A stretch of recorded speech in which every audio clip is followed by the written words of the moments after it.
कहानी की शुरुआत होती है 1973 की सोवियत सेंट्रल जेल में, जहां बोहेमियन नाम का एक कैदी था जिसे लगभग 2 साल पहले जेल हुई थी।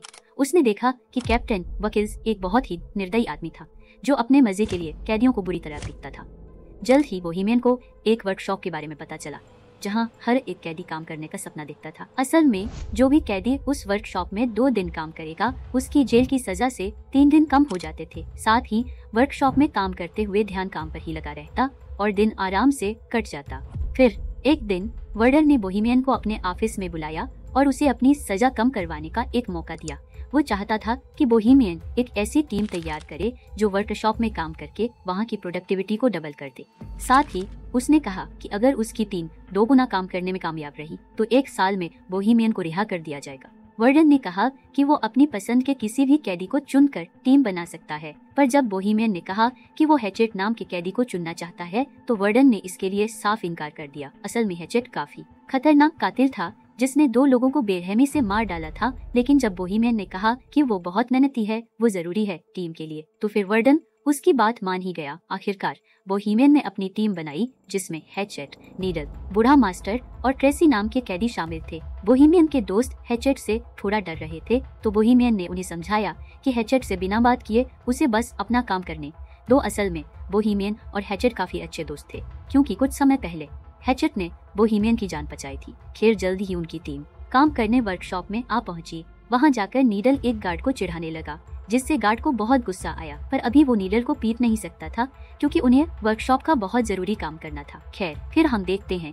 कि सभी कैदी काम करने की तैयारी कर रहे थे। कुछ देर बाद गार्ड ने वहां आकर सबको चॉकलेट्स दी क्योंकि उसकी पत्नी ने एक लड़के को जन्म दिया था, लेकिन बाद में कैप्टन ने गार्ड को चेतावनी देते हुए कैदियों से दूरी बनाकर रखने को कहा क्योंकि उनमें और जानवरों में कोई फर्क नहीं। अगर उन्हें लगा कि गार्ड नरम स्वभाव का है तो उसे कच्चा चबा जाएंगे। उधर बोहेमियन की टीम की मुसीबतों की शुरुआत हो गई थी। जब हैचेट ने मशीन चालू करने से इनकार कर दिया, कैप्टन ने बोहेमियन को इशारा किया तो वो हैचेट के पास गया और तब हैचेट ने उसे बताया कि मशीन में एक कबूतर फंसा हुआ है। अब उन सब ने मिलकर मशीन खोलने की कोशिश की मगर उनके पास इस काम के लिए औजार ही नहीं थे।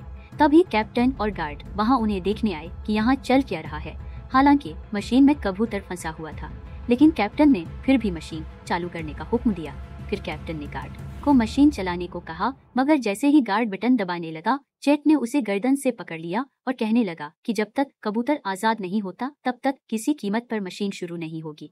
तभी अचानक नीडल ने पीछे से कैप्टन पर हमला करके उसे बेहोश कर दिया। फिर उसने ट्रेसी को दरवाजा बंद करने को कहा। यह सब देखकर बोहेमियन काफी घबरा गया क्योंकि मामला हाथ से निकलता जा रहा था। अब कैप्टन और गार्ड उनके कब्जे में थे और वह आगे के प्लान के बारे में सोचने लगे। बोहेमियन ने कहा कि वह पुलिस को फोन करके सब कुछ सच बता देगा। चेट ने उसे धमका कर कहा कि अगर उसने ऐसा कुछ किया ना तो वह कैप्टन को मार डालेंगे, जिस पर कैप्टन ने गुस्से में कहा कि उनमें से कोई भी जिंदा नहीं बचेगा, जिससे वह सभी काफी डर गए। फिर बोहेमियन ने कहा कि उन्हें कैप्टन और गार्ड को छोड़कर फिर से काम पर लग जाना चाहिए। मास्टर और ट्रेसी भी बोहेमियन की बात से सहमत थे, पर नीडल जानता था कि अगर उसने कैप्टन को छोड़ दिया तो वह अपनी जान से हाथ धो बैठेगा। फिर बोहेमियन ने चेट से गार्ड को छुड़वाने की कोशिश की, लेकिन चेट ने कहा कि जब तक वह कबूतर आजाद नहीं होता तब तक काम शुरू नहीं होगा। अब बोहेमियन ने फिर से मशीन खोलने की कोशिश की मगर वो नाकामयाब रहा। तब हैचेट ने कहा कि अगर यह कबूतर मारा गया ना तो मैं इस गार्ड को भी मार दूंगा।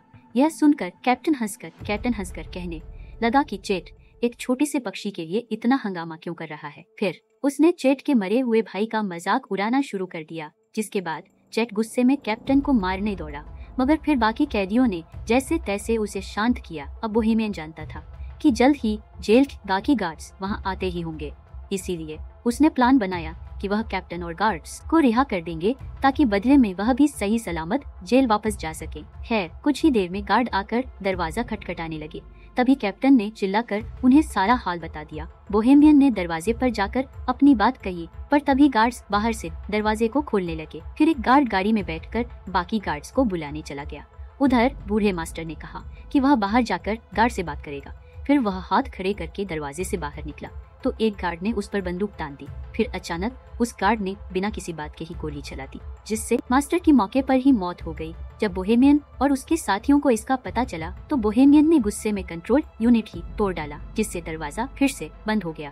फिर कुछ समय बाद जेल वार्डन और एम्बुलेंस वहां पहुंच गई। वार्डन ने कहा कि वह उन कैदियों से बात करके मामला सुलझाना चाहता है। वार्डन ने पुलिस वालों को दूर भेजने की कोशिश की ताकि कैदी डरकर कोई गलत कदम न उठा ले, मगर पुलिस चीफ तो वहां से हिलने को तैयार ही नहीं था। उधर कैदियों की टोली अंदर ही फंसी हुई थी और उन्हें कुछ समझ नहीं आ रहा था कि क्या करें।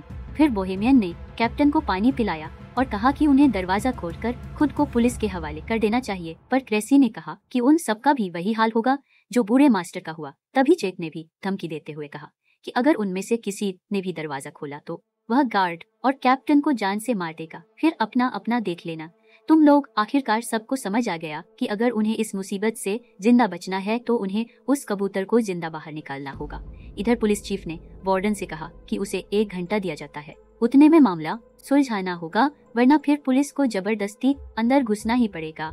तब वार्डन ने एक माइक्रोफोन के जरिए कैदियों से बात की और उनसे कहा कि भाई देखो, कैप्टन और गार्ड को छोड़ दो, इसी में तुम्हारी भलाई है। वार्डन ने उन्हें विश्वास दिलाने की कोशिश की कि उन्हें कुछ भी नहीं किया जाएगा और इस हरकत को बस एक गलती मानकर भुला देंगे। तब बोहेमियन ने एक बार फिर से मशीन खोलने की कोशिश करने की सोची और साथ ही उसने कैप्टन से चाबी लेकर चैट को जंजीरों से रिहा कर दिया। जब नीडल ने इसका विरोध किया तो बोहेमियन ने कहा कि वह कबूतर को आजाद करके ही दरवाजा खोलकर खुद को पुलिस के हवाले करेंगे। इस बात से नीडल और बोहेमियन के बीच हाथापाई शुरू हो गई। नीडल एक औजार से बोहेमियन की जान लेने ही वाला था कि चैट ने उसे पीछे से उठाकर दीवार पर दे मारा। इसके बाद वह सब मशीन खोलने में जुट गए। फिर चैट ने अपनी बाजुओं के जोर से कुछ ही देर में ढक्कन खोल दिया, लेकिन अब भी एक और परत उतारने बाकी थी। उन्होंने देखा कि कबूतर अब भी जिंदा था। तब बोहेमियन ने हैच से पूछा कि वो एक कबूतर को बचाने के लिए इतना जोर क्यों दे रहा है। फिर चैट ने उसे बताया कि उसे हर रोज डरावने सपने आते हैं जिसमें उसे कब्र में जिंदा दफना दिया जाता है। वह बुरी तरह चिल्लाता है, मगर अंत में वही दम घुटने की वजह से उसकी मौत हो जाती है। अब वह इस कबूतर में खुद को देख रहा था और उसे ना जाने क्यों लगता था कि अगर यह कबूतर बच गया तो शायद वह भी बच जाएगा, उसके भी यह बुरे सपने बंद हो जाएंगे। है फिर बोहेमियन ने मशीन खोलने में गार्ड की मदद मांगी तो उसने कहा कि पहले उन्हें कैप्टन को रिहा कर देना चाहिए ताकि कैप्टन बाहर जाकर पुलिस को सब कुछ बता सके, मगर नीडल उसे छोड़ने के लिए हरगिज राजी नहीं था और फिर अचानक उसने कैप्टन पर लकड़ी से वार कर दिया। बोहेमियन ने गार्ड को समझाया, भाई देख, अगर हमने इसको कैप्टन को छोड़ दिया ना तो हमारे साथ तू भी मारा जाएगा, क्योंकि सिर्फ तुझे बचाने के लिए गोलियों का इस्तेमाल खारिज तो नहीं करेगी सरकार। फिर बोहेमियन ने गार्ड को भी जंजीरों से बांधने की धमकी दी तो वो मदद करने के लिए राजी हो गया।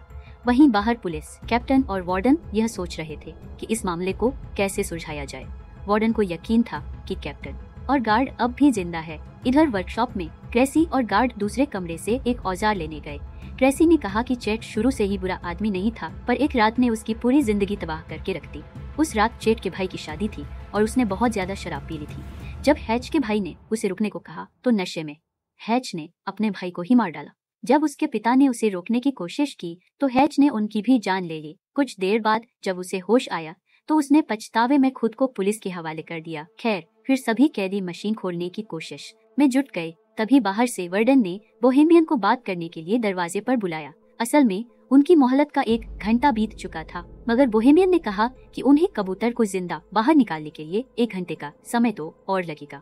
फिर वार्डन ने अंदर बंधे हुए कैप्टन से बात की तो उसने कहा कि यहाँ तो कोई कबूतर है ही नहीं और यह कैदी तो बस भागने का मौका ढूंढ रहे हैं। खैर, फिर वार्डन ने कहा कि उनके पास कैप्टन और गार्ड को रिहा करने के लिए 60 मिनट और हैं। फिर वार्डन ने बोहेमियन को याद दिलाया कि भाई क्यों पंगा ले रहा है, कि जिंदगी के साथ तुझे कहा तो था कि वर्कशॉप का काम पूरा होने पे 1 साल के अंदर यहाँ कर देंगे तुझे। लेकिन जब बाकी कैदियों ने ये बात सुनी तो उन्हें बहुत गुस्सा आया, क्योंकि इसका मतलब यह था कि बोहेमियन ने उन्हें अपने फायदे के लिए इस्तेमाल किया था। यह देखकर कैप्टन तो जोर जोर से हंसने लगा और बोहेमियन ने उसे मुक्का मार दिया। फिर वो कैप्टन को रिहा करने लगा तो नीडल ने उसका विरोध किया। तब बोहेमियन ने कहा कि वो सिर्फ कैप्टन को रिहा करेंगे और गार्ड को बंदी बनाकर रखेंगे। फिर जब बोहेमियन कैप्टन को लेकर बाहर आया तो अचानक पुलिस चीफ ने उन पर गोलियां चला दी। अब बोहेमियन तुरंत कैप्टन को वापस अंदर ले आया और मामला फिर बिगड़ गया। इधर बाहर वार्डन ने गुस्से में पुलिस चीफ के मुंह पर मुक्का मारा, पर चीफ ने कहा, क्या हो गया भाई, उनका समय खत्म हो गया है, बाहर निकालना चाहिए हमारे सोल्जर को। तभी वहाँ एक ट्रक में कई सिपाही आ पहुँचे। वहीं दूसरी ओर सभी कैदी मशीन के ढक्कन में छेद करने में कामयाब रहे। फिर बोहेमियन ने उसमें अपना हाथ डालकर कबूतर को बाहर निकालने की कोशिश की, मगर वो उसके हाथ नहीं लगा। नीडल ने तो ग्राइंडर की मदद से ढक्कन को काटने की भी कोशिश की, लेकिन कोई फायदा नहीं हुआ। आखिरकार उन्होंने एक और छेद करने का फैसला किया, मगर उनके पास जरूरत के औजार नहीं थे। तब बोहेमियन ने कैप्टन से औजारों वाले कमरे की चाबी ले ली। वहीं बाहर सिपाहियों ने वर्कशॉप के ऊपर धावा बोलने की तैयारी कर ली थी। अंदर कैप वेल्डिंग मशीन से लोहा पिघलाने में लगे थे, मगर उन्हें मशीन चलानी ही नहीं आती थी। तब कैप्टन उनकी मदद के लिए आगे आया। इधर कैप्टन लोहा बिखरे सिपाहियों ने दरवाजे पर बॉम्ब फोड़ने की तैयारी कर ली। आखिरकार कैदी मशीन खोलने में कामयाब रहे, मगर वह कबूतर तो वहाँ से उड़ना ही नहीं चाहता था। तभी कैप्टन ने अपनी बंदूक निकालकर कैदियों पर तान दी, लेकिन अचानक चेट ने कूदकर उसकी गर्दन पकड़ ली। फिर चेट ने उसका सर कुचलकर उसे बेरहमी से मार डाला, और यह देखकर गार्ड की तो सिट्टी पिट्टी घूम हो गई। इसके बाद चेट ने कबूतर को बाहर निकाला और उसे पानी से साफ किया। तभी अचानक दरवाजे पर जबरदस्त धमाका हुआ और कई सिपाही अंदर घुस। सभी कैदी डरकर जमीन पर लेट गए, मगर चेट खड़ा हुआ और उसने कबूतर को हवा में उड़ा दिया। तभी पुलिस चीफ ने गोली चलाने का हुक्म दिया और इस वारदात के बाद हैच की मौके पर ही मौत हो गई। लेकिन बाकी कैदी जमीन पर लेटे हुए ही कबूतर के आजाद होने की खुशी मनाने लगे। पुलिस चीफ ने उन्हें भी मारने की कोशिश की, मगर पीछे से गार्ड ने उसे रोक दिया। गार्ड ने झूठ कह दिया कि हैचर ने उन सबको बंदी बना रखा था, और इसी वजह से कैदियों को बिना किसी सजा के वापस जेल भेज दिया गया। बोहेमियन और उसकी टीम के लिए चेट हीरो बन गया, और वहीं कबूतर को आजाद करते ही चेट की जिंदगी का मकसद पूरा हो गया और वह चल बसा। तो क्या आपके हिसाब से हैट ने सही किया? कमेंट्स में जरूर बताना। मिलते हैं अगली वीडियो में।